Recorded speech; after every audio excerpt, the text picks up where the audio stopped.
It's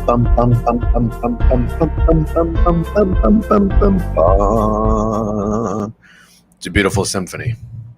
How you doing? Good morning. We're starting nice and early. Wife is on a corp call. Gonna keep the voice low, no tunes, but we'll make sure that there's a good amount of vibes in here. Hovey already with a great comment. People aren't giving enough recognition and credit to DGen for fixing Francisco Lindor. Dude, I did it last year. Do you remember I told you this? I fucking did it last year. I made a video about Francisco. No. I'm sorry.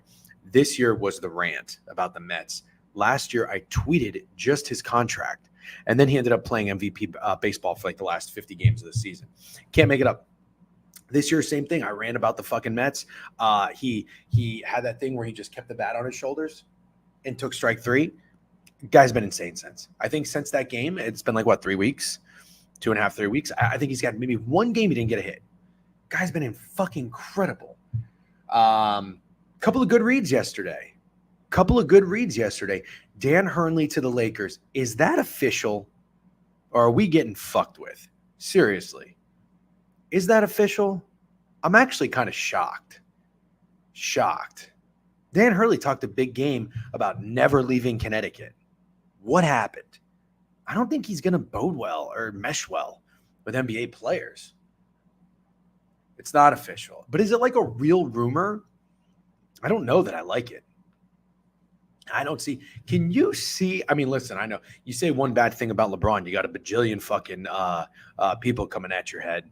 He's such a good guy. He has a school in Akron.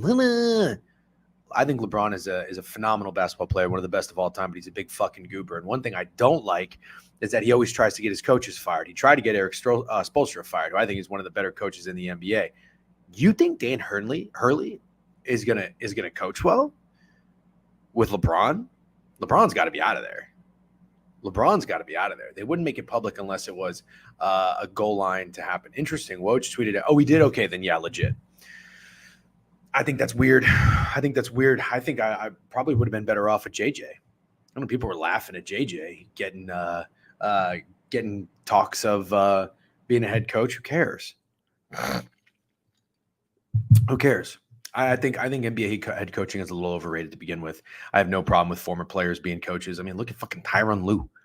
Who would have thought Tyronn Lue would be? Ty Lue would be a better coach. I mean, seriously, come on. So I don't know. I think Dan Hurley is a bad fit. You're crazy to think the Atlanta Hawks going through things without LeBron involved. Well, right. But I guess what I'm saying is LeBron might think he is okay with Dan Hurley until Dan Hurley gets there. I don't see Dan Hurley being the type of coach that's compatible with a player like LeBron. Don't see it. Do not see it. I will be fading the fuck out of the Lakers. Absolutely, if that happens. I have Bronny muted, but what's the latest on Bronny? Is he getting drafted? Is he getting drafted by the Lakers? God, I can't believe this is what we're honestly what's talking about in fucking NBA right now. Sad NBA days. I'm just kidding. I'm just a fucking hater. I am excited for the NBA Finals, though. I think it'll be a good series. I sent the newsletter out this morning. We are all on Celtics in 6, so you know how that'll go.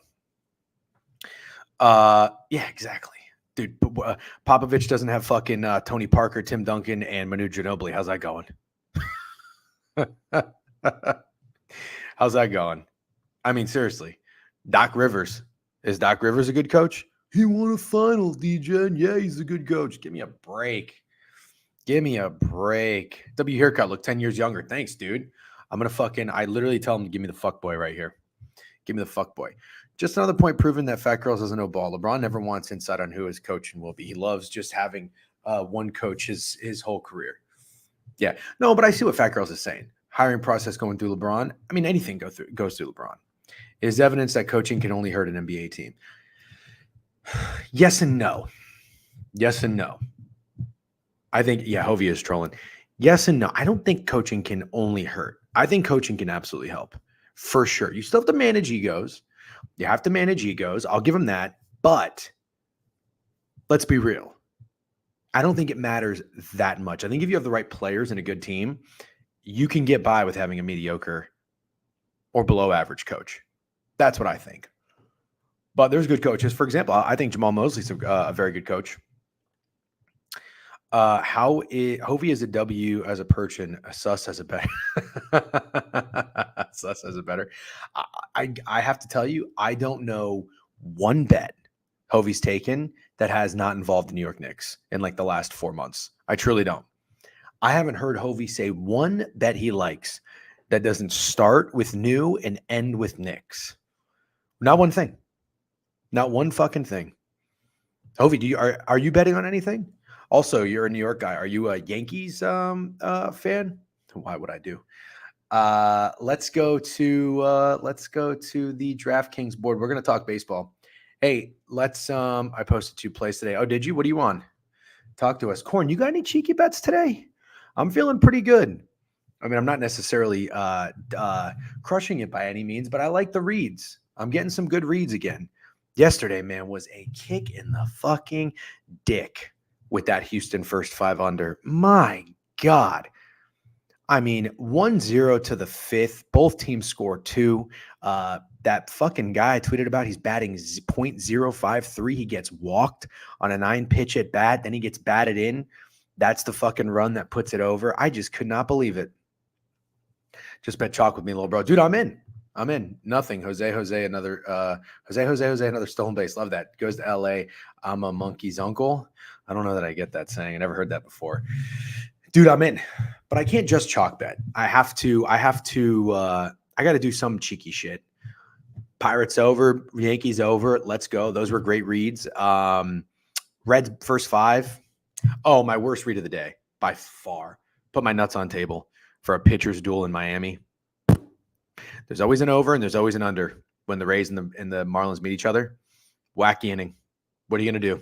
Chalk it up. Wacky inning. Nobody could get out of it. Absolutely insane. Cubs money line. Okay. Sponsor. I can't believe the sponsor accepted. Fingers crossed we have to deal with Big Ball. Okay, so sorry, I got a corp text real quick. By the way, W's 100 push-ups at the park today. I think that video has like 700 viewers. Who knows if it's accurate, but people like that shit. Huh? You want more of that? I'll give you more of that. So here's the thing. Oh boy, that's not good. Hold on. Oh, I need to put my coffee down here. Can't be getting my nice new-ish dining table fucked up. They took Eflin out way before I thought. Dude, I know. Eflin over 3.5 Ks would have been glorious. First 5 under was a shit bet. Through and through. Marlins alt team total, never. Randy, though. Randy's fucking back. You saw the big dog. Big dog Kevin Cash. So this is sort of where the rubber meets the road. Cub money line is a trap. Anybody have Keegan Bradley ticket? Good start. No, fuck. No, I love Keeks too, man. Oh, dude, you legitimately cannot say anything nice about anyone nowadays. You can't. It kind of sucks. I'm a superstitious guy. I don't like cashing bets until they're done. I used to give Parlay Safari so much shit about that. I'm not a Parlay Safari hater. I like Parlay Safari. I think he's a very good capper, probably one of the better ones on Twitter. This motherfucker, I'll never forget. I think he and I were both on Georgia like -9 against Tennessee, when Tennessee was like the better team. And I think Georgia was up by like 16 with 6 minutes left and like got the ball or something. And he fucking did the green check marks. I was like, Parlay Safari, dude, you got to take that down. So if you ever hear me say Parlay Safari something, that's what I'm referring to. It's no hate. It's all love. Come on, Mr. Tom Kim. Let's have a day. I'm not on Tom Kim today. I was on him last week, or not today, but this week. I was on him last week. Rays will win the next series against the Orioles 100%. We are back on track. Adam from YouTube. What's up, Adam? Adam, YouTube gang checking in. How we doing over there on YouTube? We got Twitter gang, YouTube gang, Twitch gang. Love it. We are earlier than usual. It's 10:27. I want to talk MLB. We got a big stream today. I got Andy Slater coming on. Not even too familiar with Andy Slater, but my buddy is. He's South Florida guy. We'll get to know him. We'll talk about Stanley Cup preview with him. I did send out the newsletter. Red Tube. What's up, Xander? You and BK have to come to the Memorial sometime. Is that in Ohio, Brinks? I'm kind of down. If I'll be honest, I'm not really going to go that far to go to a golf tournament. Like I was going to LA, the timing was perfect, or not LA. I was going to California. I was going to San Diego, but it got rained out. That's why I was like, I'm going to go to the fucking Riv. But when I'm in Florida, I went to as many tournaments as I could. Bay Hill, Honda Classic. If I'm in New York, it's in the Northeast, I'll go. But traveling for a golf tournament can be tough. Also, the weather. It's very weather dependent. So I'll be back, though. I really want to go to a Bengals game. Red Tube, what's up, Xander? Adam, good to have you. Yeah, it's awesome. I'm in a suburb club at 20 minutes from the city. Nice area. Very cool. Yeah, I'm I'm good with Ohio. I don't know Ohio well enough, but I really enjoyed Cincinnati way more than I thought I was going to. Shout out Dave Chappelle. I think Dave Chappelle lives out there, somewhere out there. Have the closest thing to a POD that you can have in MLB today. Yep. Next year, come to Dublin, Ireland, or Dublin, Ohio. I'll go to Ireland in a fucking heartbeat. My wife wanted to go to, she was like, Notre Dame's playing in Ireland and you didn't tell me? I'm like, yeah, but they're playing Navy. I can't go out there to watch them win by 50 or fucking lose. I just can't. You know what I mean? I've traveled to so many Notre Dame games before with my dad when we used to go. And I mean, I'll never forget going to a game where they lose to like USF or Georgia Tech, or they like beat the shit out of Rutgers. Like, wasn't that great, you know? By the looks, we've had 17 minutes of yap and no sports. That's about right. 5 minutes of getting people in, you know, wait in the lobby. You know, like when you go to a doctor, you check in, you have a 9 o'clock appointment. When do you get seen? You get seen at like 9:15, you know? PGA Championship, Charlotte, NC next year. I'm kind of down for that. These damn Rays, man, always choose to wake up the bats when we take the under. I know. No more unders with the Rays. Because I'm going to tell you right now, I think the bats are back. Brandon Lau looks good. Randy's fucking back. Was talking to Javon. Yandy, not so much. And then whatchamacallit? Who else? Who am I forgetting? Oh, Isak is a fucking maniac. Oh, Josh Lau. Josh is back too. Watch out for the Rays, fellas. How about the Texas Rangers? Should have laddered them. Texas Rangers decided to bet on them every game this week. Think they're going to get hot. I was wrong, but I'm going to continue to do it. Thankfully, 0-2 the first 2 games. They came through yesterday. Got a little coin back. I'm going to keep doing it. They play the Giants next. Oh, Siri's been a boss. Yep. Thank you, Adam, for keeping me in check there. Iowa State is playing Kansas State in Dublin, going to be a bunch of drunk farmers. That sounds actually fucking awesome. Awesome. Okay. So here's what we're going to do. It's almost 10:30. Actually, sorry about that. It is 10:30. The whole point of starting early was to talk about MLB, which we've had some really, really good reads in. Pitcher props. Dakota Hudson over 3.5 ERA. Bang. Jordan Hicks over 5.5 hits. Sweaty, but bang. Did not get there with Eflin K's. That sucked. You know what? No more pitch counts. Can't get involved with the pitch count. 55 pitches was like nothing. I thought for sure he would go at least one more inning. Thought for sure. I mean, he started a little shaky, but he was feeling himself. But whatever. What are you going to do? Anyways, Red Sox team total over. Nice. Good reads. I want to keep doing diving into MLB pitchers and stuff like that. So we got to make time. Andy Slater's coming on 11 a.m. And then Ian Mack, our guy Ian Mack, is coming on at 11:30, and we are going to talk a shitload of hockey. I sent the newsletter out this morning. If you didn't get it, here you go, thedegenerateweekly.com. I'll post it on the Jank Ass website a little bit later. All my bets, best bets for the Cup. I can't fucking wait. I'm going to be heavy on the Panthers. I haven't decided how much yet. I faded skis. That went well. Yeah, RIP. And I thought he's at least at 75 plus pitches. Me too. So, you know, I think it was Phil's or somebody told me, showed me the Prize Pick square that looked a little fishy with the outs at 14.5. And I was like, you know what? I would still take the over. It's greened out. He's on a pitch count. I don't care. Oh, by the way, I'm going to get on, you know, the fucking Duke baseball player who tweeted goodbye college baseball, hello DraftKings. I'm in his DMs, and this motherfucker's getting on the board review. Yeah, I told him he's going to come on, I think, next week. Just going to shoot the shit. I have no idea if he's a good guy or not, but we're going to find out. Hold on one second. See you at 11 a.m. Let me know if any issues logging in. Okay. Let's fucking go, my glorious king. Let's go. You can't trust cash with pitch counts. Yeah, no, you can't. You sure can't. Okay. Let's no way Unc got motion like that. Bro, I got these fucking I got these tweets that are going gangbusters. Maybe that's what's doing it. Where is it? Dude, you see the fucking tweet? This is crazy. Share screen. You see this shit? 3.7 million views. I can't believe so much. 39,000 likes. Bro, Rex Chapman and Keith Olbermann retweeted this. The two most like crazy liberal personalities you can imagine. My wacky aunt who's balls deep in QAnon conspiracy videos, she is furious. Very funny. Anyways, good morning. Thank you again, Sports Dork. Picks with Deej. Boston Sports Dork. Wait, you subbing twice? Tier 1. I don't know what that means. Why did it show twice?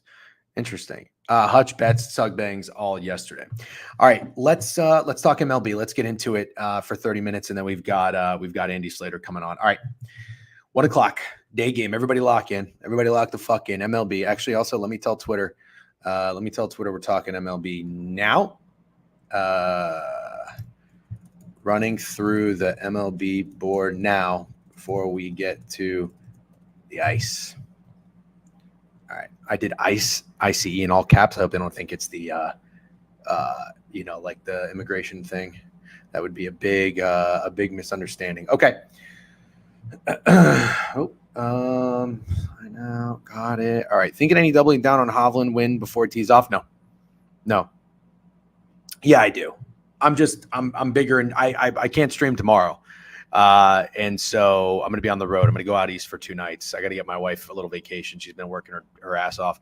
Getless loser, Matty Fitz -3 in first place. Shaking my head. Nicole Kidman clap. Actually, no Matthew Fitzpatrick updates. Fuck that guy. It's only a matter of time before he triples, and none of it matters. W Mans, what happened? Where are you going out east? Greenport. Love a little Greenport visit every now and then.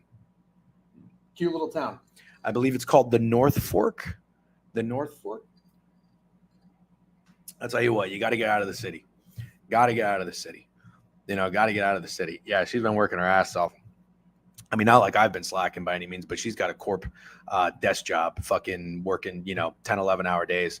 I see her wanting to fucking just smash her head through a wall. I'm like, all right, you got to get out of here. I got to work Sunday. I can't do anything about it. But Friday and Saturday, I'm a little bit loose. No stream Friday. We'll get the fuck out of here. 48 hours. Get you on a beach or something. Although New York beaches are kind of a joke. I don't even really know that I want to call them beaches. Get you on some sand. We'll get you on some sand. Let the sun hit you. We need vitamin D. We need some fucking vitamin D. All right, let's lock in. We got 25 minutes to talk MLB, and then what we're going to finish it up with NBA best bets later tonight. I am going to release the Mona Lisa Part 2 video later today, this afternoon. Make sure you have notifications on. Throwing darts at golf winners. Glad you enjoy the slow and boring tee games.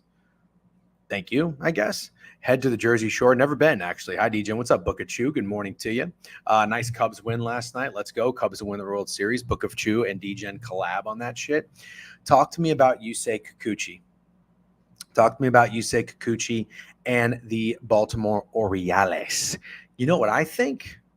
And maybe I shouldn't think this. I think the fucking Blue Jays take another one. I'm not feeling good. Oh, no. What's up, man? What's going on? You need a banana and some blueberries, maybe a ginger shot too, and some hot tea. And by the way, it's not Cubs today. Okay, fair enough. Good to know. All right, let's lock in though for real. Is this 8.5? Chalk play number 1 is O's money line. Yep. I would say don't get greedy, give to the needy. That is the DMX lyric in case you weren't familiar. RIP DMX, by the way. So you say Kikuchi is, what is he this year? Let's see. Kikuchi's 2-5 with a 3.6 ERA. Yikes. We got Cade Povich. Do we have a guy making his debut today? You know I love a pitcher debut. You know I love me a pitcher debut. Love.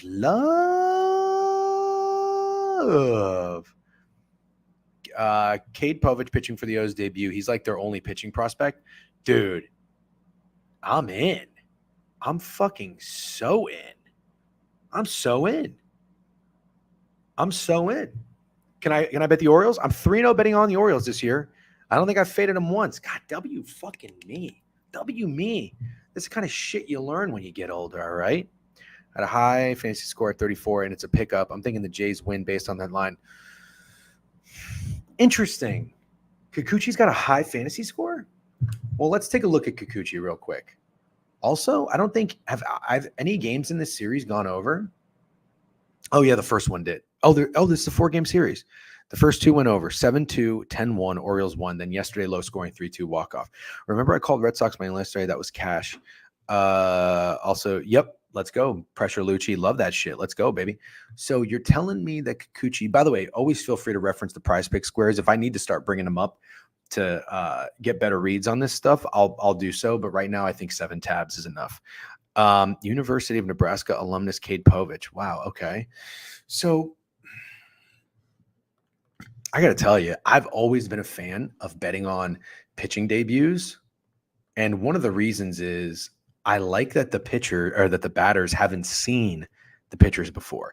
Maybe the second, third time around, you get a little nervous, but I'm thinking Orioles first 5. Oh, look at this though. Oh, by the way, who gave me the red flag about Braxton Garrett yesterday? Fat girls. You told me Braxton Garrett was off of 2 gems, and this isn't how we do it. Fat girls, was that you? I'm ready to give you your flowers. There you go, sweetie. Is that you? If you don't claim your prize in 3 seconds, I'm moving on. 3, 2. Matt and I collab. Okay, well, great job, by the way. We are a package. It's a short slate, but he's the 4th highest PP on the board. The only guy ahead of him is, okay. Looked tricky to me, but once I seen updated splits, it says O's will win, but I think Jay sneaked them some way, somehow. Interesting. So I want to do this. I want to do one of 2 things. Has he seen Baltimore yet this year? He has. Oh, wow, he pitched a gem. 88 pitch it. Fat girls. Or Brock, this is probably why. Well, I don't know. Do they own Kikuchi? Look at Kikuchi last time he played Baltimore. He went 88 pitches, 6 hits, 1 earned run. 9 Ks. Bro. Bruh. 9 Ks. Bruh. I want Orioles first 5. Or Orioles first 5 team total over. What'll it be? What will it fucking be? Look at the BVP. You know I don't speak Spanish. I feel like Kikuchi's due for some stinkers. Yep. Got lucky with 6 hits and 4 innings. Oh, it should have been more. Kikuchi's juiced over 600 pitches and has 6.5 Ks. He's opened nearly a pick to a rookie pitcher at home. His fantasy score makes sense. Got it. Kikuchi is a well-known thing where he sleeps 12 hours and where he pitches early in day games, he usually gets rocked and struggles. It's the perfect chalk for me. Sign me up. Done. That's what we're going to do, ladies and gentlemen. That's what we're going to do. In this new era, we are not going to overthink shit. We are not overthinking it. Simple as that. Orioles first 5. Put it on my motherfucking card. Kikuchi Velo is down and Orioles own him. Thank you, Alan. Hey, dare I say, is this a squad ride? Is Nutbuster in here? Nut, good morning.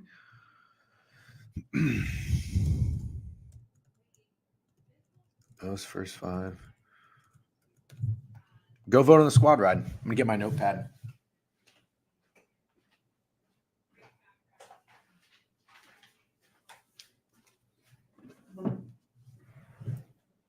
I think we got a squad ride. To Foley? Or from home says, Fro, what's good, brother? How you been? Long time no see. Are we on the Cats? Meow. Sorry, I know they fucked up Boston. Braun Kid? What happened? Might as well go full game. Jay's bullpen is second worst in the league. I thought you didn't like me. No, dude. I just didn't want to force anything. We got a good record. No, we're getting back into the squad pods. 100%. Promise. I don't know what the fuck's going on. I'm a little confused. I'm just going to move on from it. Squad ride. It looks like we have a tie. Should we parlay it? I'm just kidding. MLB. I like the O's first 5. I'm just going to write it down. Also like first 5 team total over. But I'm just going to go O's first 5, I think. Can you bet first 3? Can you bet first 3? Can you do that? I know. You can? Dude. They both the same. That was on purpose. That was a joke. On MGM, I think. You can't somewhere. I don't know what book. All right. I might go first three. I hope money line's a push just in case. Okay, let's go to the next game. We got 20 minutes, guys. We don't have a full slate, so this actually ends up working out perfect. Let me just make sure the link went through to Andy. Yep. All right, cool. Let's go to the board. And also, for what it's worth, that 8 total is up to 8.5 per Action Network. Okay. Throwing DraftKings too. Love it. All right, let's move on. Let's go to the next game. We got the Royals and the Guardians. Did this game get postponed yesterday? So we got a what do we have? A doubleheader? No. Tanner Bybee and Daniel Lynch, the fourth. Jeez, can you not figure out another fucking name other than Daniel? Family really likes Daniel, huh? I don't know what to say about this one. 8 down to 7.5. Wasn't it supposed to be Brady Singer yesterday? I think it was, right? Yeah, it was supposed to be Singer. Makeup scheduled sometime in August. Copy that. Over for the Royals game, but you just implied first 5 money line and then over first 5 after. Oh, gotcha. Look at their last 5 games.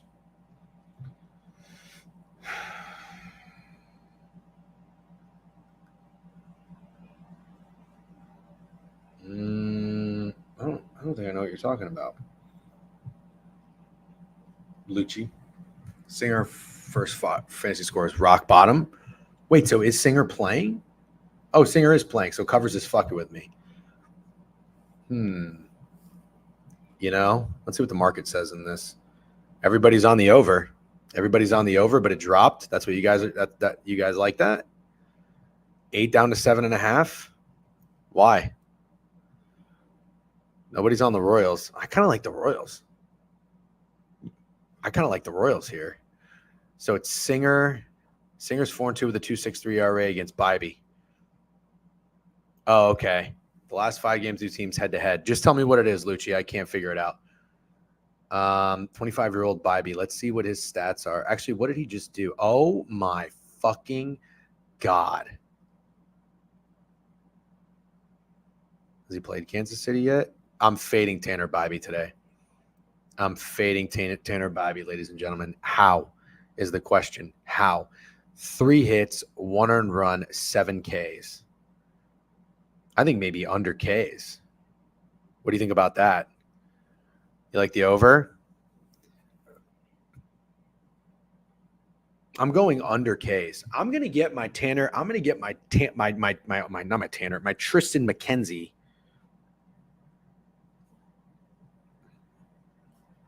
I'm going to get my Tristan McKenzie under Ks back. Royals have been patient. How many walks did he have last game? 1. Kind of like that too. Under Ks, maybe split under Ks and over walks. I mean, Tristan McKenzie just struck out the Royals a bunch though. Bybee's stuff is better than his. Really? Bybee's stuff is better than McKenzie's? Damn. Royals first 5. Game day, fuck Boston. Yep, good luck. We'll talk about that at the end of the stream. We got Andy Slater coming on in 15 minutes to talk puck. Guys, I don't know. Bybee has great stuff. Okay, I'm going to try to watch this game. What time is it? I'm not super corp today. 1:10. I'm going to watch this game. Maybe I won't go crazy fading Bybee. I think I like the Royals and I like Singer. I might split. I might do a little on the Royals first 5, and I might fade Bybee after the masterclass he just threw. 47 fantasy score. Per his fantasy score, I just want you guys to know this, it was his best game. He's had 3 stellar games in a row. Oh, actually 4. Jesus. Yeah. Give me the Royals. Singer over fantasy. Yep. Yeah, we have to. Sorry about that, Primer. Okay, but I'll tell you what, a game I'm not going to really spend too much time on is probably the A's and the Mariners. Not too much time. I did like the Mariners team total over yesterday, and they almost got no hit. So that's kind of hilarious. Is this the getaway game? Maybe an over? Is our boy Woo just never going to go over his K prop? I mean, there's got to be a day he goes over, right? 24 years old. Let's see. This motherfucker ain't striking out anybody. The only time he did, shout out mid-major, the only time he went over his Ks Was in the Bronx when mid-major told me not to bet his K's. How funny is that, you motherfucker? No, but in all seriousness, I kind of like the Mariners too. Let's see. So these guys strike out a lot against Woo. Check this out. 2-2, 1-1-1 back here. They don't really hit them well. Can we just go Mariners first five? Let's go Mariners first five.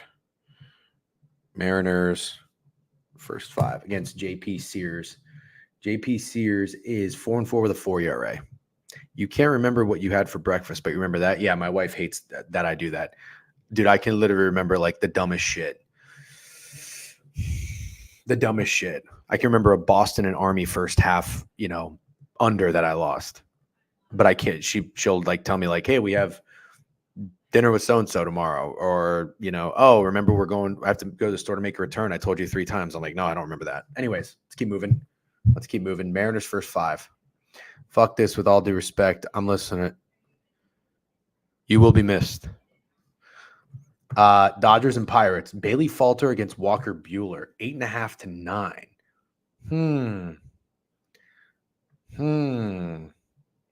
I mean, I don't know what's going on with the Dodgers. 2-8 to the over in their last 10. Holy shnikes. Walker Buehler has not been good. Walker Buehler, Brockdy, please. Yeah, I know. I'll never forget it, actually. Let's see. Walker Buehler. This motherfucker. What? Isn't he a dog? He's got his K's up there. Look at Falter's recent starts. Okay. I think I want to back Walker. Dude, I'm thinking the same thing. Falter's off a gem. Shut the fuck up. Allen likes the over. I'm good with maybe backing the Dodgers here. Somebody said it. Somebody said the Dodgers struggle in Pittsburgh. You ain't fucking lying. He was supposed to be a dog. Yeah. Let's see what Falter just did. Wow. Yep. Holy shit. Granted, it was against the dog shit Blue Jays, but still, this guy's been actually really good. This guy's been good. I mean, you take 7 innings. I wish a Rays pitcher could go 7 innings. Sheesh. You take 7 innings, 6 hits, and fucking 3 earned any day. Holy shit.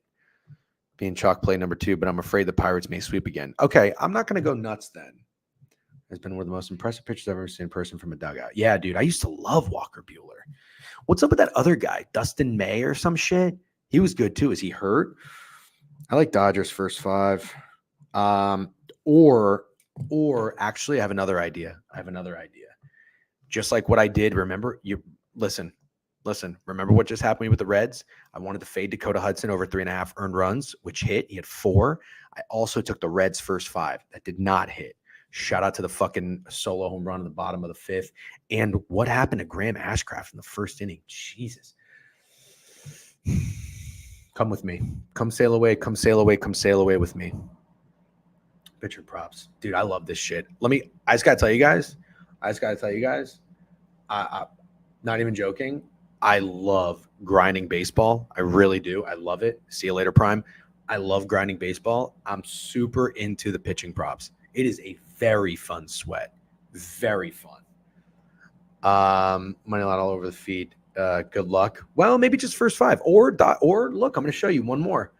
One more for you. Alan, check this out.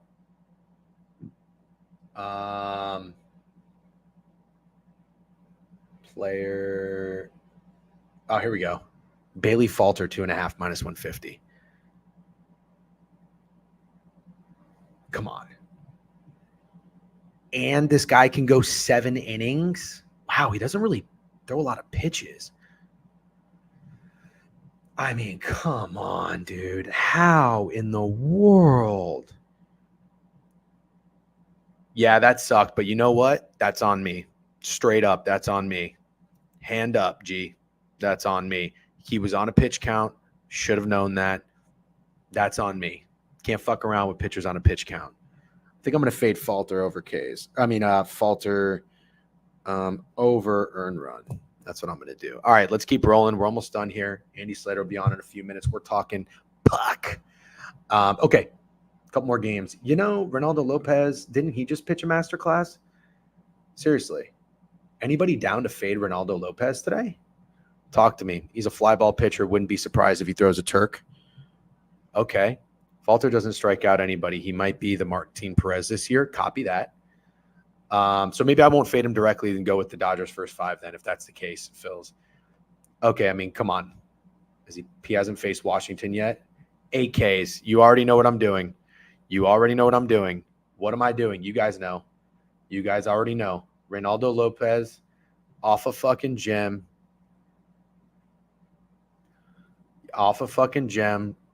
Lucci, thank you very much. However, unfortunately, I do not know ball, and my record is out there for anybody to see, and it speaks for itself. I am unfortunately not a ball knower. Every now and then I have some pretty good reads, though. Bueller was on the pod with Pete yesterday. It was a really good listen. Decayed. He kind of acknowledged his fastball isn't the same anymore. It seems like pitching for contact more. So-and-so admit those things. I expect, yep. What am I doing with Lopez, guys? You should know this. He just had 8 strikeouts. Boom shakalaka. I'll drink the juice. I don't give a fuck. Let's go. R. Lopez under, what is it? 5.5 Ks. Minus 175. Don't give a fuck. No, who was awesome at baseball was Nick from Capwise, and they never streamed. I know, man. What happened to Capwise? I like those guys. I like Ben and Nick. I used to tune into them too and listen. That's a bummer, man. I hope everything's okay with all of them. All right. 3 more games. Guys, you're not going to believe this. I kind of have to take a shit. I got a guest coming on. I have a guest coming on in 5 minutes, and I kind of have to take a shit. I think I'm actually going to rush and just try to make it happen. I'm trying to decide what to do, and I'm frazzled. I gotta take a shit. I'm just gonna taking a piss. Be right back. I'll be right back. Okay. Here's the board. Talk amongst yourselves. I don't know what to tell you. Be right back.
All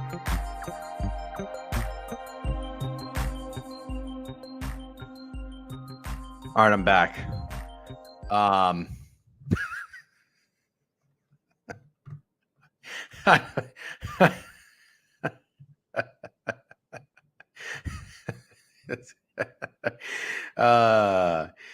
Court meeting done, DJ, barely looked at the board. Shocker. People wonder why we never get through the entire board. What happens first? Guest in studio or DJ gets back? No, I told him, I said, hey, can we do 11:05? Listen, I had a beet juice, I had an apple, I had a hard-boiled egg, and I had a fucking iced coffee. All right. I don't know what happened, but that just hit me out of nowhere. I can't fight the urge to poop while I have fucking 2 guests on for the next hour. You must have a fibrous diet. Well, I just told you what I was eating. What's up, Luke Betts? How we doing? Okay, let's finish up here. Let's finish up strong. I'm gonna fade Ronaldo Lopez case. Talk to me about Pablo and Marcus Stroman. Can the Twins, in all seriousness, honestly, push. This is what happens when you turn 80 and forget your depends. Very funny.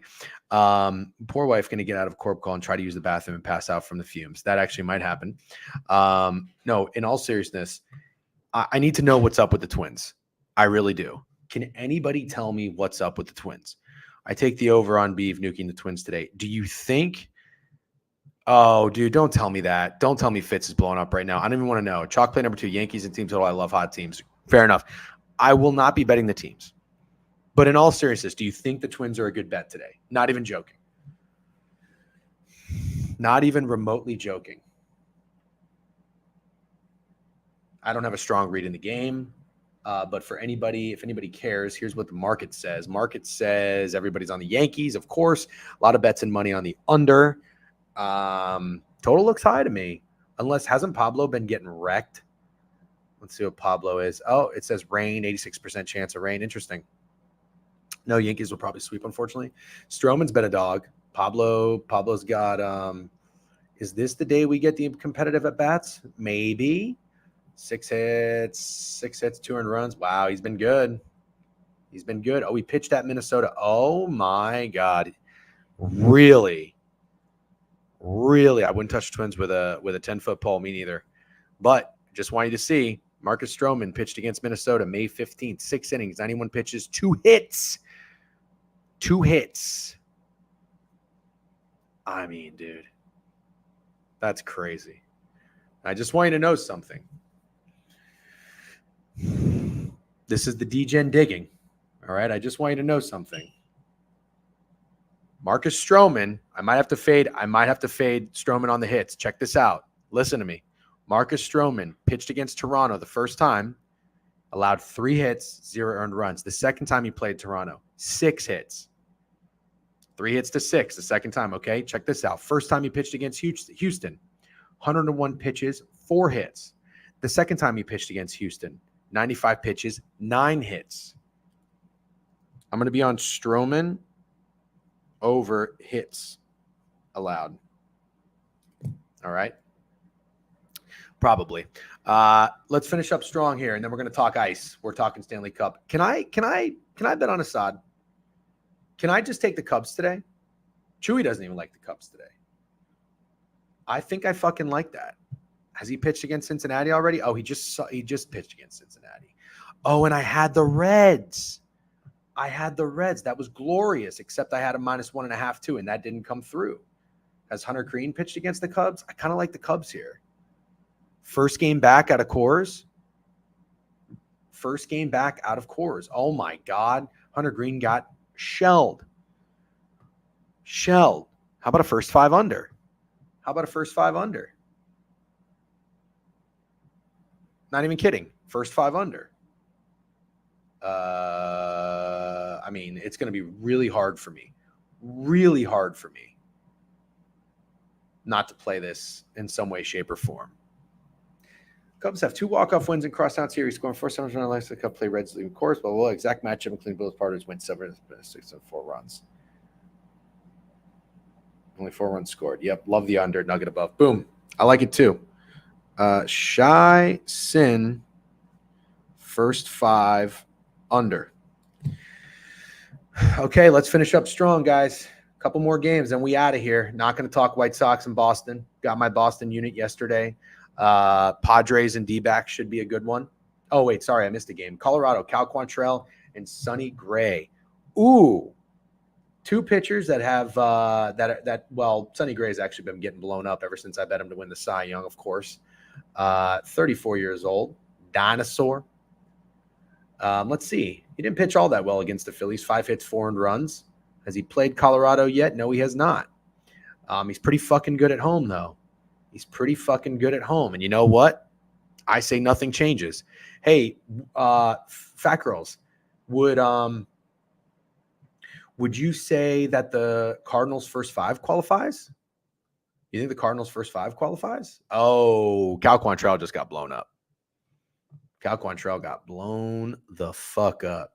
9 hits. I wonder if Pete tweeted anything then. You think he tweeted anything then? The Blue Jays up for 1.5 total bases. Oh, nice. Interesting. Very interesting. I think I want to bet on the Cardinals' first 5 here.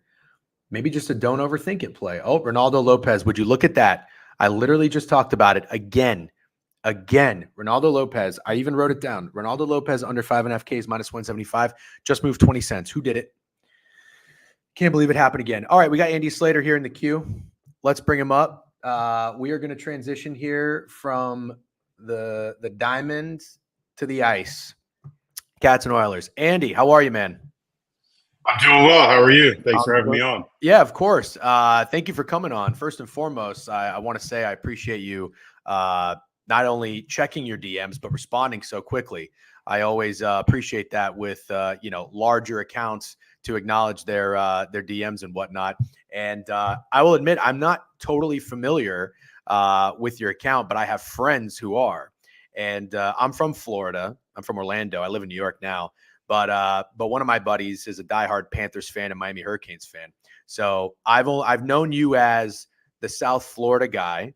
And then my other buddy sends me your anytime touchdown scorer parlays during the NFL season, which I believe you did fairly well with. Is that correct? That's correct. So far, so good. That's awesome. So I saw you actually had a parlay last night that I was also on. What a coincidence. So I'm a Rays fan, and I was on Zach Eflin over K's. And I saw you tweet about that. We got fucked. And I knew going into it he was on a pitch count. I didn't know he was on a 55 pitch count. That sucked. So are you when you hear pitch count, I mean, you're not thinking 55 pitches. You're thinking maybe somewhere along the lines of 70, 75 tops, but 55 retiring 10 batters in a row. I mean, that was pretty brutal, especially since he had 3 strikeouts. If he had 1 or 2, okay. But with his totals 3.5 and he's got 3 and he's just mowing down the lineup 10 in a row, 55 pitches. And then you see the shot of someone warming in the bullpen. You're like, oh, no. This is not good.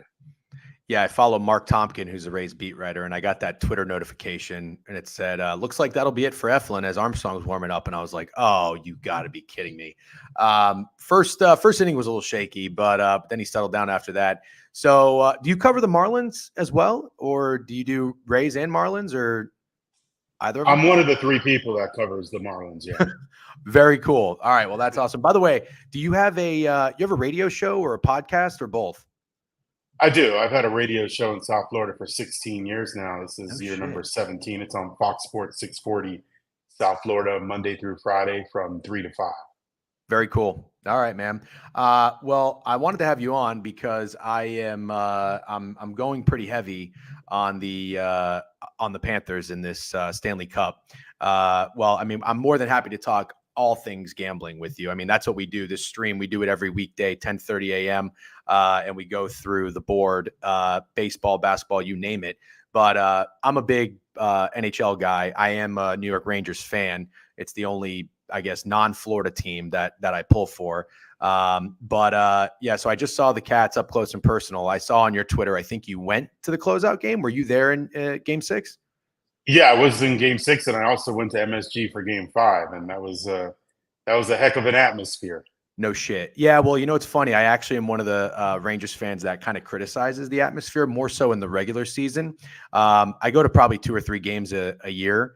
And for me, I've become a ticket snob in my older age. Flights, hotels, and sporting events. I'm like lower bowl, and I have to sit on an aisle because I drink and I piss every 5 minutes. The lower bowl atmosphere for Rangers games is just not that fun. It's very corporate. The playoffs is a different story. So was that your first Madison Square Garden experience? It wasn't, but it was my first playoff Rangers experience. And I'll tell you what, and I've thought this for years now. I don't know if you think the same, but the Rangers have by far the best goal song in the league. Nothing to do with playoffs or anything, but they have the best goal song. There is not even a close second. I haven't even heard every goal song in the league. I don't need to hear every goal song in the league. The way the Garden reacts, the way those fans react when they score a goal, it's just the perfect goal song. I basically wanted the Panthers just to jack it. I mean, I don't care. Just copy it. Like, do something very similar. The Panthers goal song has just been horrendous for so many years. And sorry to get off track on the goal song, but I just No, I love important. this. It's so great for New York. But the Panthers they just kept changing it all the time. And then last year they started doing individual goal songs, which I hated. Fans online, they're like, oh yeah, this is great. Let them pick the goal song. This is not baseball. In baseball, you have individual walk-up songs. It's to get the guy pumped up for his at-bat. It's the song that he chooses. After you score a goal, they're pumped up because they scored a goal. They're not going to stop and say, hey, it's my song. Let me get pumped up now. They just scored a goal. The Panthers got away from that, and they did a custom one now where at least the fans chant after a goal is scored as opposed to what they were doing before, is just standing there. But going back to MSG, the Rangers goal song by far the best in the league. I will agree with you. Zero bias. However, you said there might not be a close second. I will just give you one. If you haven't heard the Chicago Blackhawks, that one's a pretty good one too. I have not heard the Chicago Blackhawks, but I did say I didn't even care about hearing everyone else's. To me, the Rangers was number one. But okay, I will go back and I'll research the Blackhawks goal song. And I've got a couple of friends in Chicago.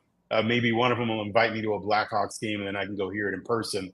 Unless they're playing the Panthers, then they may not play that goal song. No shit. So the Panthers, in my opinion, just to give you a little background on my familiarity with them, I actually did go to the Stanley Cup last year with my people. Don't believe that I have a Florida Panthers fan friend. He's a Tampa Bay Rays fan too. So when you're in New York, they don't think Rays fans exist. They don't think Panthers fans exist. But we went to, I believe it was Game 4 in Sunrise, and that was tough. It was tough to watch because I felt like half the Panthers were so injured they could barely move. I think that was a game too. Kachuk didn't play. He got out in the ice for the last minute. Then it ended up coming out about the sternum, et cetera, everything like that.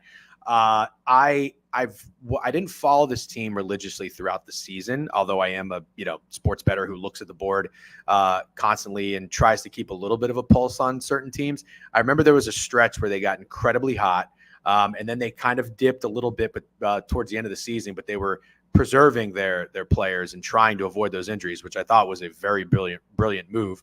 Now they're back in the Stanley Cup. I know I've been listening to podcasts, reading articles, etc. It seems like a lot of people are counting out the Oilers, which is kind of concerning me as somebody who wants to bet the Panthers, because I also wanted to bet the shit out of the Stars until I heard everybody else doing the same thing. So it's giving me a little pause. I want to hammer the Panthers to win the series. I was going to take a -1.5 games. I might scale back a little bit, but the one thing that I am hearing from most people is that they think this series goes 6 or 7 games. If the Panthers win, I think they win it in less than 6. I think they can win this in 5. Now, you know more than I do, maybe even about the sport of hockey. So maybe I'm getting a little crazy here, wanting to fade Connor McDavid and Draisaitl this heavily, but I think the Panthers are too deep, and I fucking love Paul Maurice. I love Paul Maurice. So I'm going to go through and give you my bets. I know we got till about 11:30 here, which is more than enough time, I think. But I'm curious to know where your head's at with this series and where you'd be putting your money with the Panthers Oilers. I'm with you on Paul Maurice. At the beginning when they hired him, I'm like, man, this guy leads like the league in losses. He's got incredible amount of losses, but the way the team adapted to his style and the way he adapted to this team, the biggest thing this year, you were just talking about the season and now how they're back in the Stanley Cup final. They looked at last year as unfinished business. Their goal wasn't just to win the division, which they did on the last day of the season or second to last day, but their goal was to win the Stanley Cup, not just get back in it. And I think with the celebration that took place in Sunrise when they beat the Rangers in Game 6, they were like, okay, yeah, this is great. We're going back to the Stanley Cup final, but it wasn't so much joy like it was the previous year. So they are determined. As far as this series goes, it's hard for me to figure out. I would love to tell you, hey, I think the Panthers win in 5 or 6 or 7, or I think the series goes 6 or 7. Personally, I need a game. I need to see game 1. A lot of people will come on shows and they'll go on social media. Here's my prediction. Okay, but yeah, maybe they're going to be right, maybe they're going to be wrong, but they're just giving you a prediction because they have to give you a prediction. I feel like I don't have to give a prediction on this series right now because I would just be guessing. You said the Panthers are deep, and the Panthers are deep. I agree with you 100%.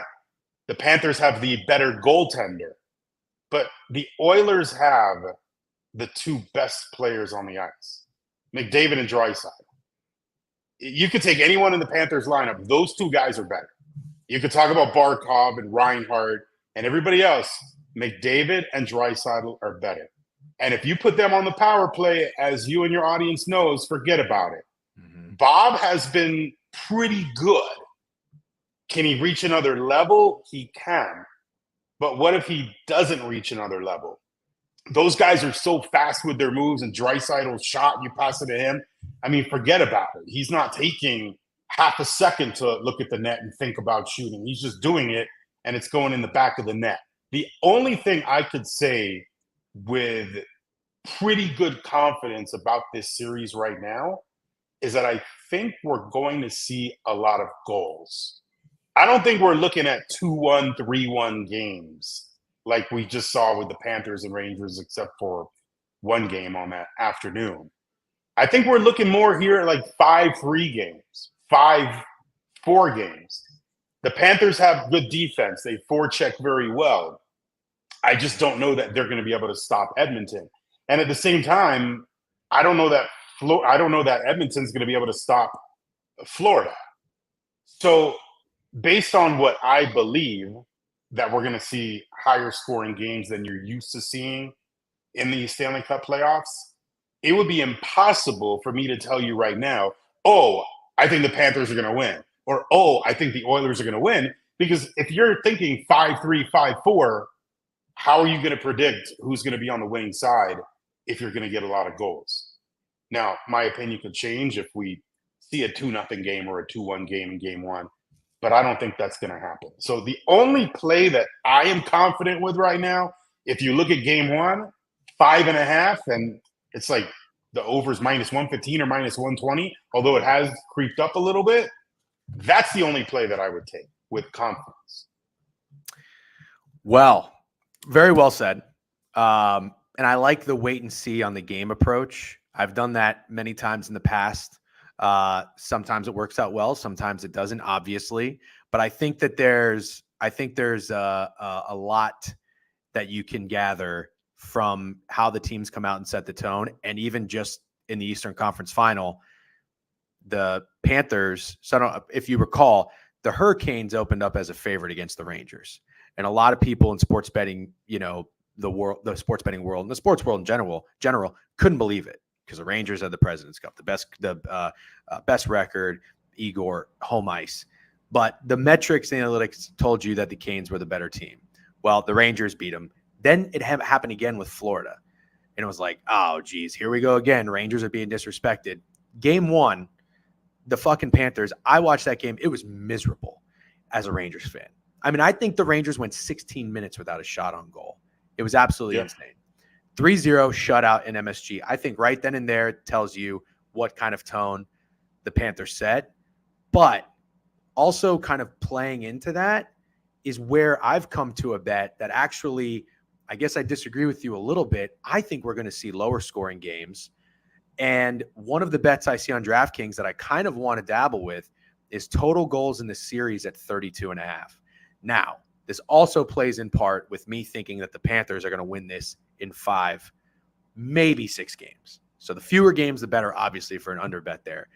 The one thing that is going to kill this is if the Panthers, who are, I think they're known as being a dirty team in the league, right? They're nasty. They play after the whistle. But I think Maurice is such a good coach. I think he knows that if they stay 5-on-5 and they don't let Edmonton get on the power play, they have the best chance to win. Kind of like what they did against the Rangers. So I went back and looked at the box scores. They did a pretty damn good job of staying out of the penalty box. Game 1, 4 minutes.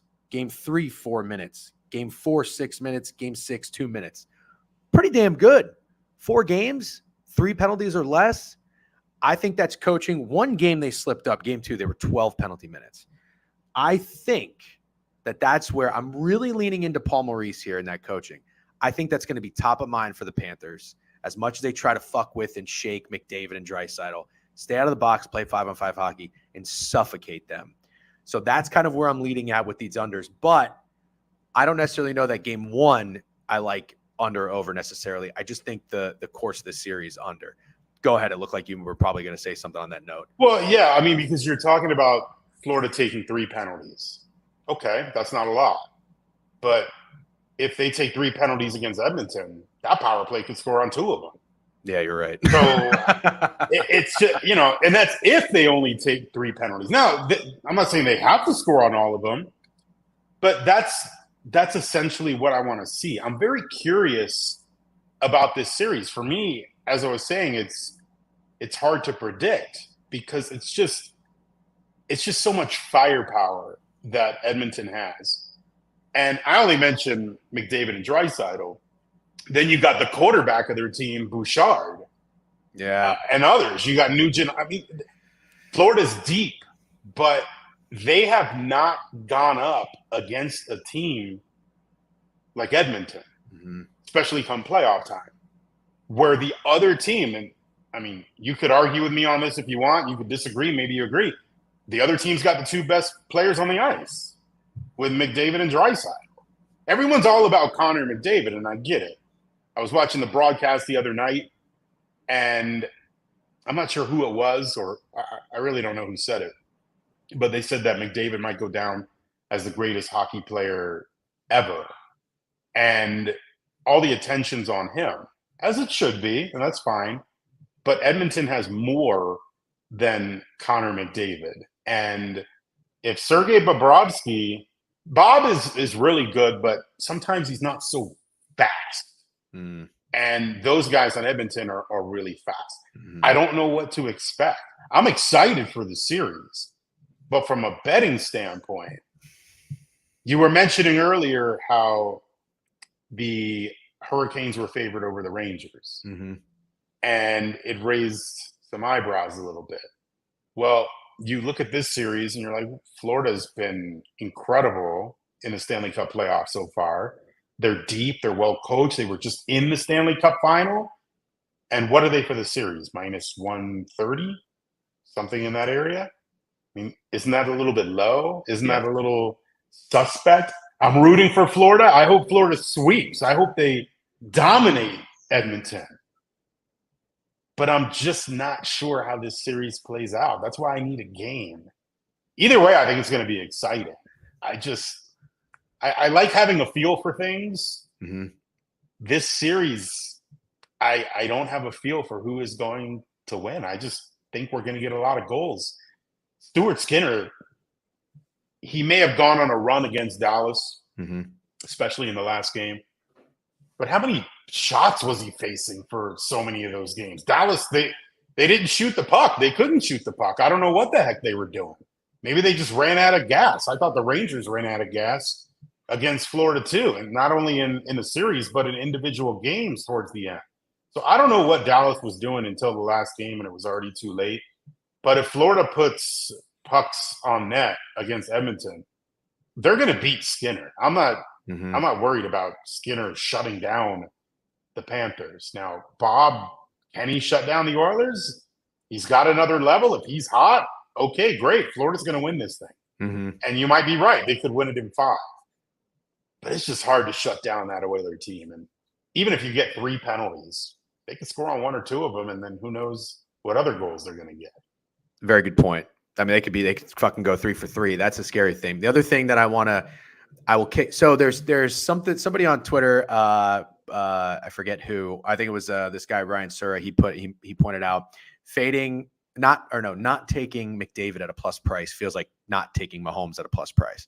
And when you say, the Oilers have McDavid and Draisaitl, it kind of, and the Panthers are deep, kind of feels like, man, the Niners are so fucking deep, but Mahomes and Kelsey, it's like that might be enough to get it done. Hockey's a different sport. I'm just making a silly comparison.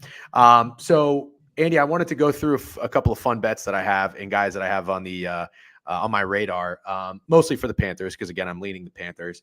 I know we've got a few more minutes, so I just want to get your thoughts. I think I'm going to take Sergei Bobrovsky to win the Conn Smythe at 375. Big reason is if the Panthers win this series, I think he's going to have to stop the Edmonton Oilers power play and their offensive attack. I think I can't shake my head yes enough. If the Panthers win this series, it's going to be because they're stopping Edmonton. It's going to be because of Bob, I would think. Right. Again, if we get 5-4 games, 5-3 games, then it's not going to be because of Bob. Right. Unless he makes just incredible saves and Florida sort of spreads the points around. But yeah, I'm with you. That's a good bet. I like that bet. So, not that I would bet it, but I like that bet. Fair enough. Yeah. Carter Verhaeghe is a guy, he stood out to me in the Rangers series. Granted, the last 2 games, I took it down. He was pretty quiet, 1 shot on goal each. But before that, in games 1 through 4, he scored 3 goals and recorded 3 assists. And also, I went back and looked at when the Panthers played the Oilers. Now, granted, Picard, I thought it was Picard. I guess it's Pickard, was in net. It was not Skinner. But Verhaeghe scored 2 goals and 1 goal in those games. He found the net, and he just found openings. He looks very aggressive to me.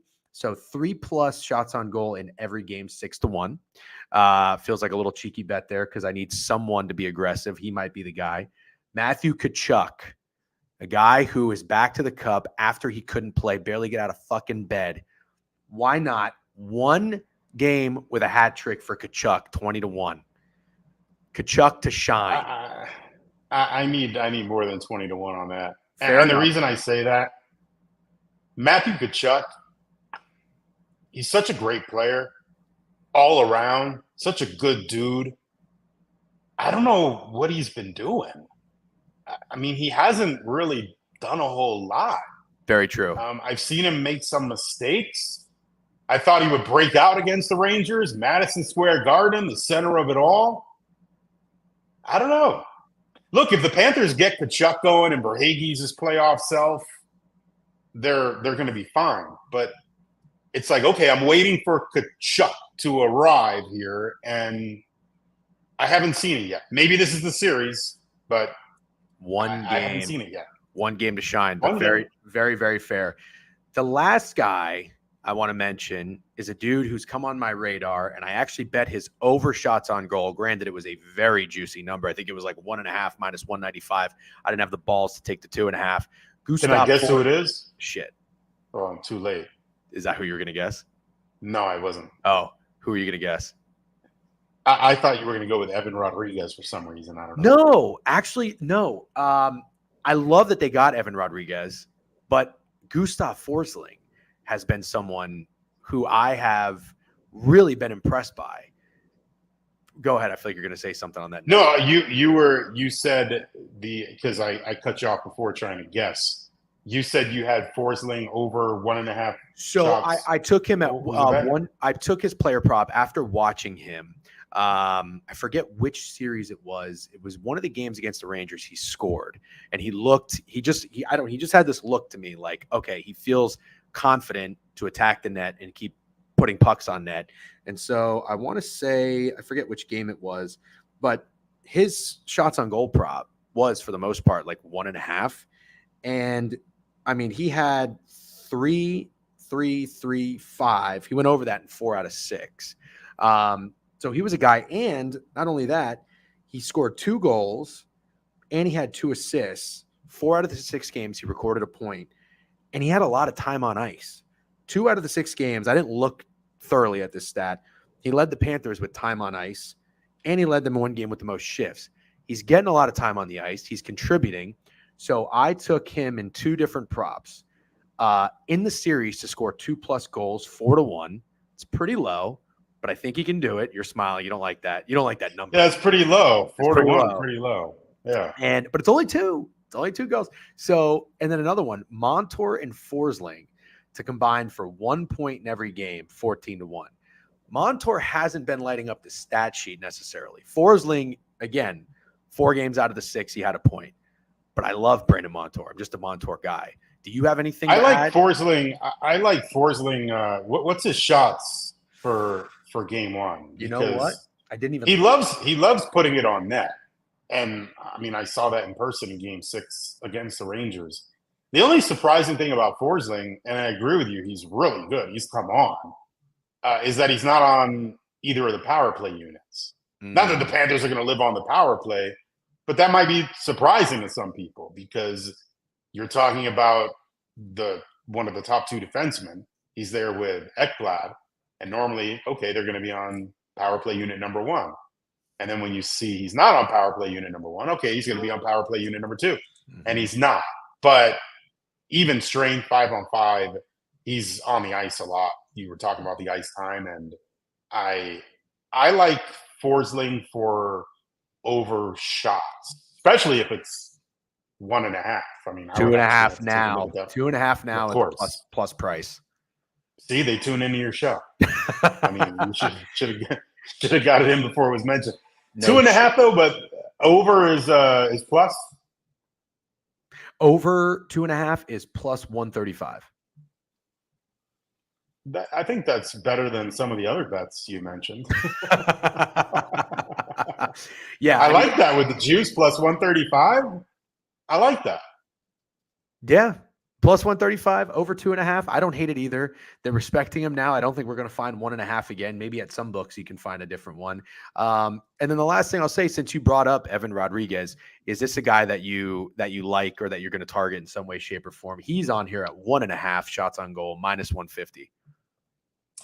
No, not really. I just, for whatever reason, I thought you were going to say him because he did get in on some of the action. But as far as him over 1.5 shots, I don't particularly like that. Okay. All right. I like the Forsling over 2.5 at that price, but of course that number is probably 2, so 1.5 would be better. But I think at plus 130, 135, that's worth a shot. I'm just going over in game 1. Over game 1 of the total. Over 5.5. I mean, that's the play. And see what happens in that game and then move on from there. Okay. All right. Well, I'll look forward to your tweets. Andy, I don't know how to necessarily – oh, you know what? I'll put the link to your Twitter in the chat for people to go follow you. And again, just to confirm, so you do a radio show 3 to 5 o'clock Eastern Standard Time on Fox Sports? 3 to 5 p.m. Eastern, Fox Sports South Florida, 6:40 a.m. And my Instagram is where I put up a lot of my wagers. So it's just search Andy Slater. You'll see me, the one with the bald head, not the dude from England who has like 40 followers and won't give me his account, even though I offered him a Dolphins jersey. So yeah, just search it. True story though. It's the same dude from like 15 years ago on Twitter X, whatever you want to call it, when Twitter wasn't a thing. He had my name on Twitter and I'm like, hey man, you mind just giving me your name? He's like, yeah, no problem. And he gave it to me. And then he smartened up. And he's like, no, I'm not giving you my Instagram. I asked like 7 years down the line. I said, I'll send you a Dolphins jersey because he lives in Scotland or something. He's like, no, man, stop bothering me. I was like, all right. Well, who was a Dolphins player? Because that probably matters a little bit. I don't even remember who it was back then. Probably one of their 20 quarterbacks. Fiedler? I was going to say, it might have been Fiedler. That's probably why he said no. Well, maybe I could offer him Tua now. Andy, thanks for hopping on. I'm going to be, by the way, I'm going down. I'm doing 24 hours in Sunrise if there's a game 5, if I'm flying down, I think it's June 18th. I'm going to the game with, again, my Panthers friend, and we'll be there. So if you're around, you're going to the game, maybe we'll meet up for a beer. But thanks for coming on. Best of luck, and go Cats. You got it. I'm doing 16 hours in New York, by the way. I'll be there for Sunday Night Baseball. Second row behind home plate. Marlins man told me, hey, I got an extra ticket. Shut the fuck So I'm going up. with him. I'll be there Sunday night. Yankees-Dodgers, incredible matchup. And I'm going to sweat whatever parlay I put in live on TV. So maybe that'll be fun to watch. Maybe not. Maybe you'll see me cry. Maybe you'll see me be like, yeah. What date is that? This Sunday night. This Sunday night. All right. Yeah, Love it should be incredible. Okay. All right. See ya. Thanks. Thanks a lot, Andy. We'll have to tune into that. That sounds like a good time. All right. Good shit. W's with Marlins, man. Love that. W Andy, by the way. That was good puck talk. Kept me grounded. And now we're going to transition to Iain Mack, who I think is probably going to put me in my place and ground me a little bit on fading the Oilers. Iain, hello and welcome. It's hilarious to see the fucking Falcons hat every time I pop you up here. I just am reminded that you are a Falcons fan, and it just cracks me up a little bit. I'm so sorry. This is our year, man. You won't be laughing when we win the Super Bowl this year. I'm not going to argue that. I actually really like where the Falcons are at. I'm pro Raheem Morris. Good coaching hire. Love that they drafted their quarterback 3 years down the road now in the first round. But no, in all seriousness, I don't want to talk NFL just yet, although I feel like it's right around the corner and I can't wait. Thank you for coming on. By the way, big news. You're at Sports Illustrated now? Yeah. All my writing stuff is at Sports Illustrated. Not necessarily a change of jobs. The company who owns the last website that I was writing for, Fansided, bought Sports Illustrated like a month ago, so they just transitioned me over to Sports Illustrated starting this week. So very cool. Yeah. Well, W Sports Illustrated will look for you on the cover. Or on a calendar of some sort here pretty soon. Although I saw somebody else make that joke, I can't take swimsuit calendar. I'm gonna be in that next time with my calves. My legs will be prominently featured. Great calves, by the way. Love the writing picks. All right, first question I'm going to ask you, and I'm sorry to do this. It has nothing to do with actual X's and O's of hockey or the matchup. And I didn't even think about this until yesterday. I forget if I heard it on a podcast or maybe it was even like an article in The Athletic that came up, and it was saying Canada hasn't won the Stanley Cup, I think, since 1993. Does that sound right? 21 years? Yes, not 93. Canadians in 93. Yep. So they were saying that not all of Canada is rooting for the Oilers. No, of course not. So, well, that doesn't necessarily surprise me. I'm never that person. You know, like are you a big college football guy? No. Okay. Well, let me just explain something to you in college football that I think is kind of insane. Alabama loses and Georgia goes on to the national championship. Alabama fans will root for Georgia because they're rooting for their conference. Their conference, yeah, right. If it's me, listen, I'm a Notre Dame fan. We're not in a conference, but if we were in a conference with Michigan or USC, I don't want any joy for those motherfuckers. So I am not like rah for my conference. Absolutely not. These are my rivals. I can't stand them. So I get it. If people in Calgary or Toronto are like, fuck the Oilers because there's these rivalries within the country. So that's not surprising to you. And are you going to be rooting at all for the Canadian narrative to winning a Stanley Cup? Is that anything that you're after? Yeah, so I'm going to be rooting for the Oilers for sure. The places that aren't rooting for the Oilers is Calgary. Any Flames fans, because obviously you have the Alberta rivalry between Calgary and Edmonton. So no Flames fans are rooting for the Oilers, and probably no Canucks fans are rooting for the Oilers, and maybe Winnipeg Jets. It might just all be of Western Canada. Eastern Canada. Listen, if a Canadian team had won it recently, I probably wouldn't be rooting for the Oilers, but it's been so long now. There's a stat that I hear all the time that I hate, that we need to end the stat, and it's that an American team has won the CFL Grey Cup more recently than a Canadian team has won the Stanley Cup. There was like 2 years when there was like a handful of American teams playing in the CFL, and I think it was 95 or 96 that I think it was a team from Baltimore won the Canadian Football League's Grey Cup. So we got to end that. That's not a stat that needs to exist any longer. Okay, more than fair. All right, so we're going into this series. I know we were talking. You have the Edmonton Oilers 10-1. Now Not preseason, but midseason. I think you said you jumped on them. Is that correct? No, I think it was preseason. Okay, so it's preseason. Nice job. I went back to the Canes 2 years in a row. I had Edmonton pre-flop last year, 14-1. Did not choose to believe in them this year. I do love me a fired coach, though. I am all about that narrative. Anytime a team fires their coach, I have been waiting for fucking, what was that guy, the Leafs coach, O'Keefe or something? I was waiting for him to get fired. Sheldon Keefe. I was going to hammer the Maple Leafs. But it plays the bet October 10th, so it must have been preseason or like first weekend of the season. All right, nice job. So you're already invested. Bang. Are you going to be adding anything to your Oilers bet, or are you going to be hedging? Are you nervous? Are you confident? Where are your units going to be deployed in the series?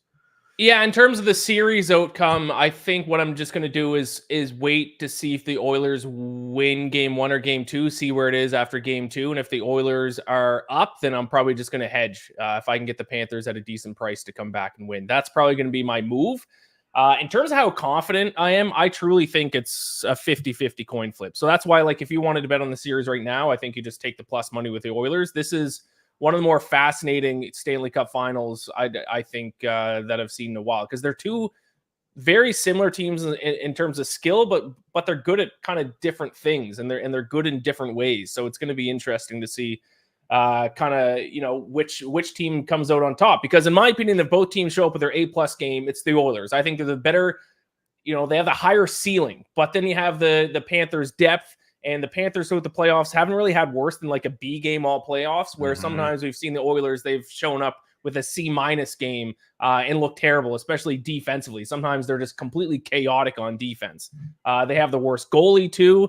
They have the coach with the less experience. So, I mean, there's strong arguments to be made for either team. But I do think it's literally a 50-50 coin flip. So I would just take the Oilers at plus money if I want to bet it now. Fair enough. And I think I was looking back at the Panthers playoff performance. I thought it was very impressive what they did with the Lightning. Granted, the Lightning they've played a lot of hockey the past couple of years with their runs to the cup and whatnot. And Vazzy's not really the same. But the Lightning were fucking playing some really good hockey after the trade deadline. They mopped the floor with them. And then the one game I think they had, probably their D or F game, was that game 1 when Boston came in, hit them up, I think 5-1. That was a big rest versus rust spot. And I love the way the Panthers responded. They gave it right back to Boston. And what I took away from that series is just truly how like gritty and tough the Panthers were, because I think I said the team from Sunrise is playing like they're from Boston. Like they just had this toughness to them. I'm a big fan of that. And I also really think it has a lot to do with the coaching. I love Paul Maurice. Yeah. I don't really have anything against this guy. I'm not too familiar, to be honest with you, with a guy for the Oilers. So I'm not necessarily going to tout the advantage there too much. I just really like Paul Maurice. And then Bobrovsky, who is 10 out of 11 games allowed 2 goals or less. But the one he allowed, I think 5, were the Rangers. I think it was game 3 in Florida, and there was only like 23 shots.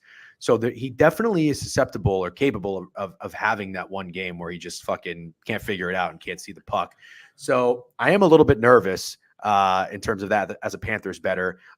If Bob, because this break, this time off kind of it'll change things a little bit, I think, but will it have a negative effect on a guy like Bob, or who's been dialed in? Would it fuck up Skinner, who after allowing 5 goals in game 3 bounced back, and I think he only allowed 4 goals in the next 3 games. So he was really dialing it in. He was figuring it out in that series very well. You told me, I think I texted you and BK, who doesn't know puck, but we tell him he knows puck just to make him feel better.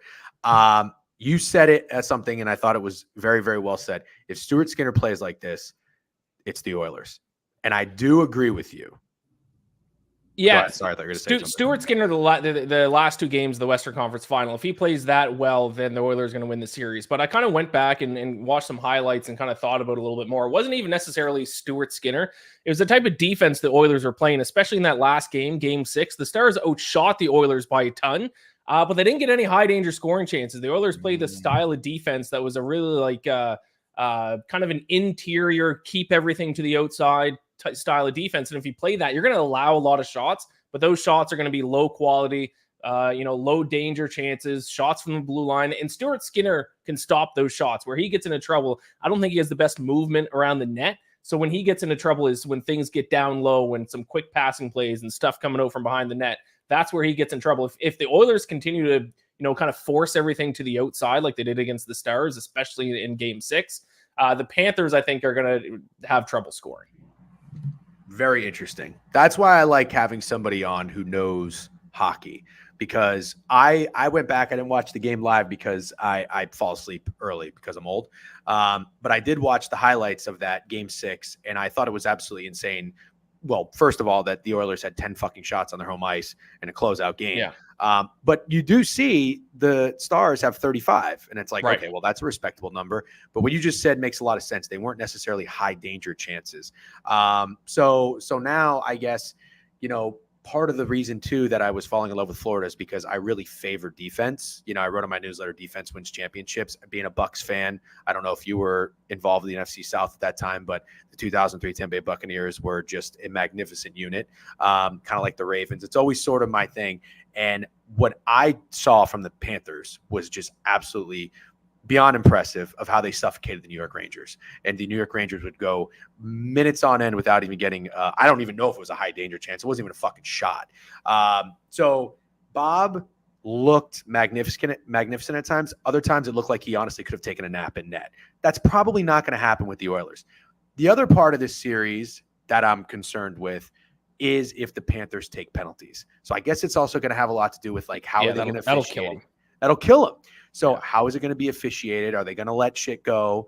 Or are they going to be, a little bit more strict with things and send guys? And then, so that's why I just had Andy Slater on. I don't know if you're familiar with Andy Slater, but he was saying he's going to wait and watch Game 1 first before he makes a play on this series. I don't mind that. I'm having a tough time deciding how much money I'm going to bet on the Panthers because I don't want to feel like a fucking idiot fading Connor McDavid. But here's two things I'm thinking. Let me ask you this. Yeah. Connor McDavid, gun to your head. Is Connor McDavid going to win a Stanley Cup? Yes. Okay. The Florida Panthers have a roster full of dudes that are also worthy and deserving of winning a Stanley Cup. Sure. Would you go with Connor? Sure, he's going to win a Stanley Cup, but he'll probably get another chance. The Panthers losing back-to-back Stanley Cups. I don't know that I see the Panthers losing back-to-back Stanley Cups. Why? Because coaching. Teams have lost back-to-back Stanley Cups before. Who? Off the top of my head? I don't know who. I'm sure there is. I'm not saying you're wrong. I can't think of who. But that's what I'm getting at, though. Back-to-back Stanley Cups with a team full of these guys. I can't fucking see it. Last year's version of the Panthers, they just got hot in the playoffs, especially with Bobrovsky was standing on his head in the playoffs last year. So, it's not like the Panthers are the 8th seed in the East. So, it's not like they were a fantastic team 2 years in a row. Now, they were probably better than an 8th seed. They had a bit of bad luck during the season. But, this version of the Panthers is better than last year's version, for sure. Yes. Absolutely, 100%. And also, how the Panthers even got into the playoffs last year was kind of crazy. I think the Penguins lost to fucking the Chicago Blackhawks or something insane in the last game of the season.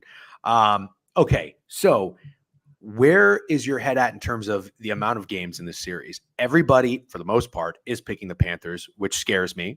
Again, as a Panthers better, because everybody just picked the Dallas Stars too. I don't like being on the lopsided side quite as much, but it's not going to spook me off entirely. Everybody probably picked UConn to win the national championship. That happened. Yeah. I've said it's the year of chalk. Mahomes on the Super Bowl, UConn, Scotty with the Masters. I'm okay with the favorite winning the series.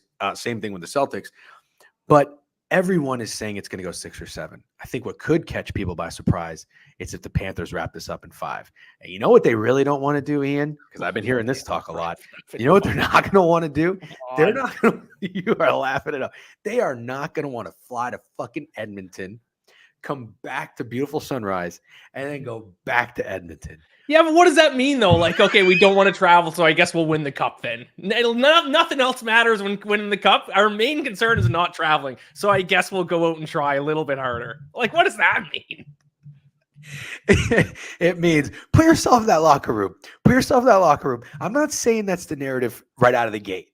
I'm just saying, if the Panthers get up in this series 2-1, seriously, what do you think they're going to be saying? They'll be like, God damn, we don't have to fucking fly Boys, back. we've been dreaming of a Stanley Cup our whole lives, but you know what our number one concern is? We don't want to jump on a plane again. So let's go and make sure we win right now. I think it's the dumbest fucking narrative imaginable, but don't tell me in a locker room full of 25, however many guys on this hockey team, and a coaching staff full of 10 plus guys, don't tell me one person won't say that when they're on the fucking plane, rolling some dice. I don't even know if people do that anymore, or in a locker room. Don't tell me they're not going to say, I don't want to fucking come back here. And then when we watch the DVD, the Panthers DVD, that's going to come out and be like, oh, boys, we really don't want to fly back to Edmonton. Yeah, I'm sure they'll probably say it, but I don't think that's going to make a difference in the outcome of the game. It's not like they're going to try harder. Fair enough.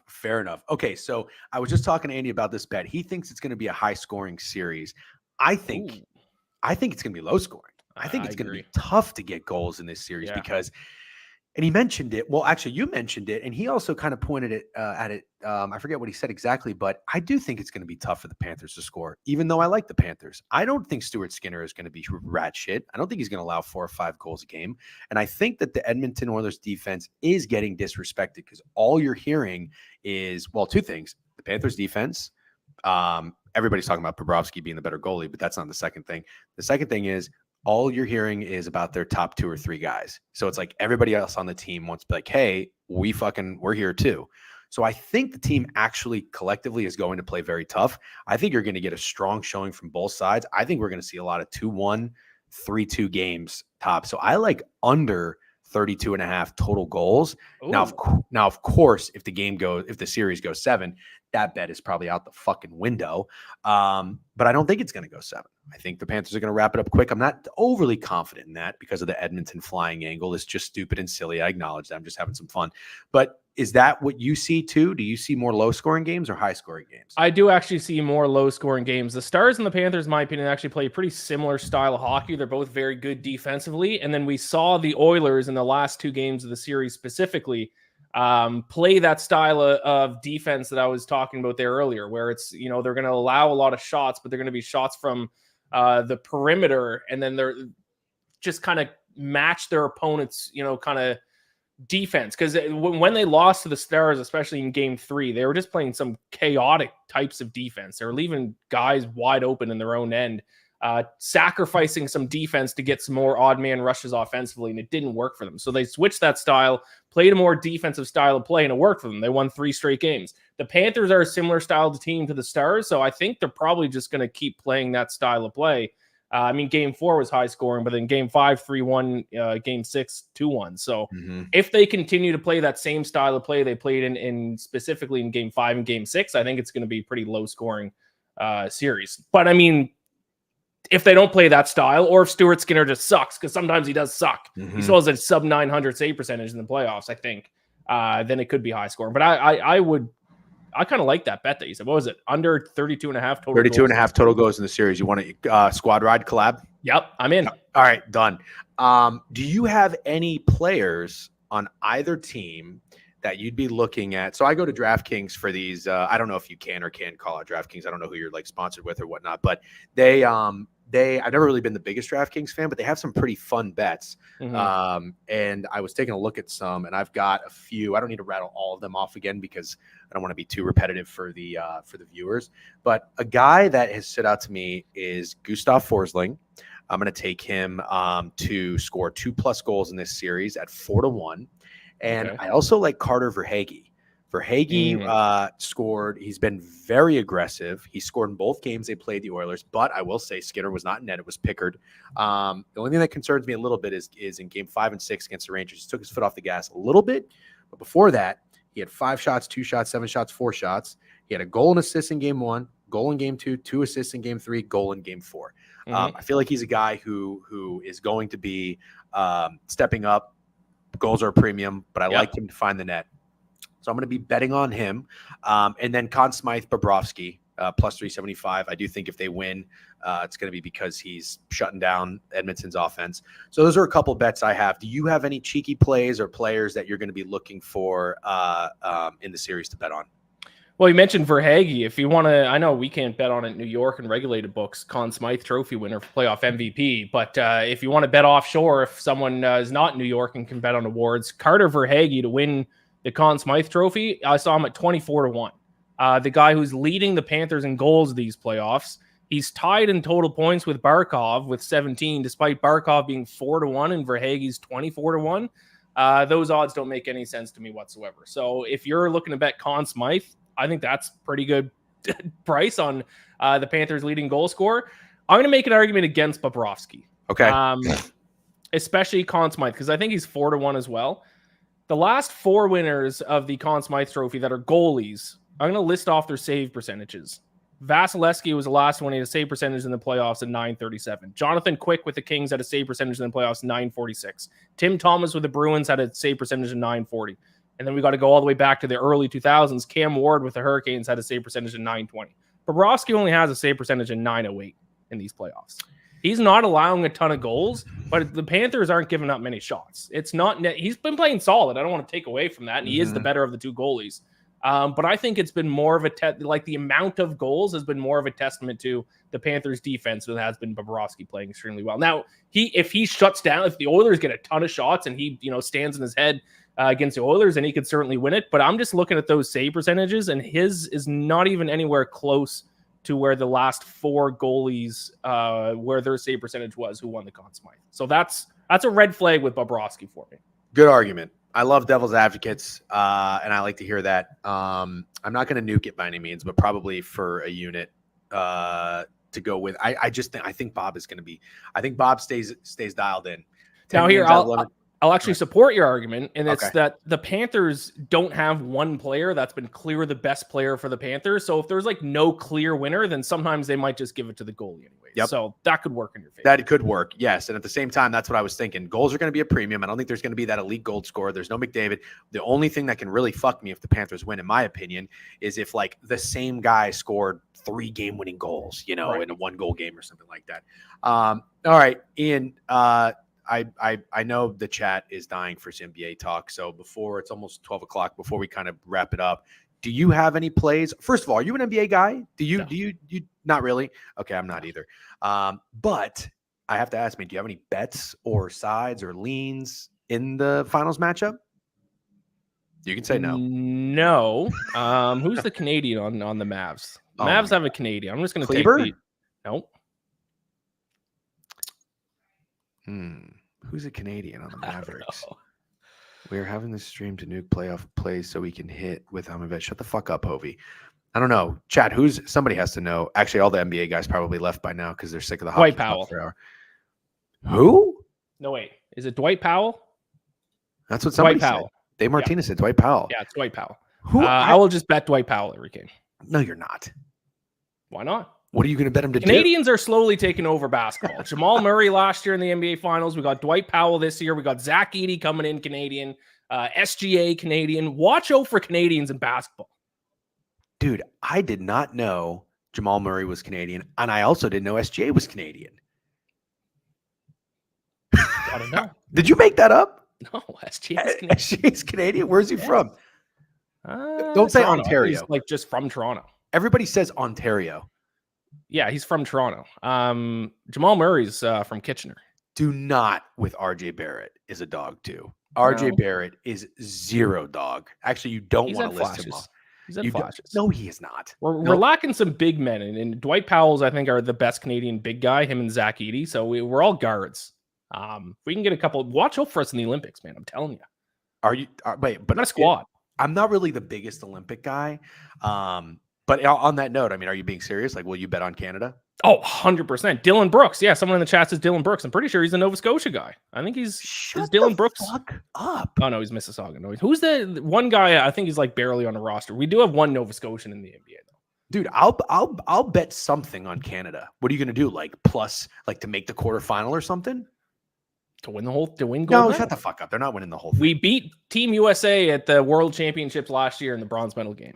It's amazing that you know this stuff. You're not an NBA guy, but because it's Canada. Duh, you just love anything Canadian. Yeah, especially against the United States. I'm going to take any chance I can get. What about the Euros are coming up? Are you going to take? Do you like Canadian soccer? Canada Soccer's deep. We made the World Oh wait, Cup they're not last in the time. Euros. Yeah, but we wouldn't be Euros. Wow, yeah, that's tough. It'd be CONCACAF with the US. But CONCACAF. Canada, so we made the World Cup last time for like the first time since like the 80s. We didn't win a game. We lost everything, but we made the World Cup. It's like you're like the poor man's Iceland. Iceland gets in there. They got the cool chant that the Minnesota Vikings stole. They make a splash. Yeah, sorry about that. Dejan just figured out athletic black people are also born in Canada. No, but in all seriousness, SGA, no offense to Canadians. I just think sometimes there's like this swagger that maybe they're lacking a little bit because they're so nice, or if they have the swagger, it's kind of Drake-ish, it's a little Disney. SGA seems like he's got legit swagger in his game. Shout out Nate Darling. He's the guy from Nova Scotia who's is he still in the NBA?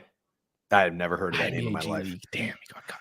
He's in the G League. All right. Well, Iain, thank you for hopping on. I guess if you had to, I know you're already invested, but if you had to give a best bet over total games, series, plus 1.5, minus 1.5 doesn't sound like you're going to take the Panthers minus 1.5.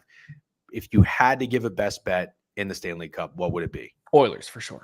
Oilers for sure. I think the Oilers win. It's Connor McDavid's time. I mean, I said preseason, the reason why I bet on the Oilers, Connor McDavid's going to win a cup sooner rather than later, and this is by far the best team he's had around him, and it's proven to be true throughout the season. So I think their top level talent is going to be a little bit too much for the Panthers, especially if they play as well defensively as they had their last few games. I think the Oilers win, and I think they win in 6. I think they win on their home ice in Canada, break the drought, and I'll be happy. We'll cash a little future.